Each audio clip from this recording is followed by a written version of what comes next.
Musim semi tiba, taman pemuda. Aduh, Anda itu sangat gesit sekali ya, isuk-isuk sudah gesit. Kenapa? Anda itu nesu sekali ya? Hah? Lagi nggak punya Apa? duit. Anda itu datang-datang, tidak punya duit apa? Ya mau minjem kalau ada mah. Minjam duit? Anda butuh berapa? 200. 200? Ya. Aduh, kalau 200 aku tuh boga loh. Hah? Ya diusahain atuh kalau ada mah 200. Serius, aku cuma punya 100 aja, mau? Ada 100. Cuman ada 100-100-nya. Kalau bisa mah 200 lah. Aduh, Anda itu gak percayaan sekali ya. Aku sebagai kakak Anda itu cuma punya 100, 100? Ya. Nggak apa-apa, 100 juga kan. Gesit sekali Anda menyokotnya ya.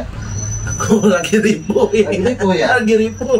Cuma 100. Berarti masih utang 100 ya ke saya? Anda? Aku hutang ke Anda 100? Iya, tadi kan saya pinjamnya 200. Mau minjamnya. Ini, saya pinjam 200. Pinjam 200. Maman kasih saya 100. Iya. Berarti kurang 100 kan? Kurang 100? Iya. Iya. Aku besok ya kalau ada duit ya. Iya. Aku bayar ya. Makasih ya. Iya. Boleh. Saya jadi bahagia kalau punya Iya. duit ya. Maaf ya, 100 aja aku hutang ya. Besok ya. Boleh. Tunggu loh. Ya. Baik. Ya ya Wak, ya. Pinjam 200. Aing aya duit 100. Jadi aing hutang kena 100.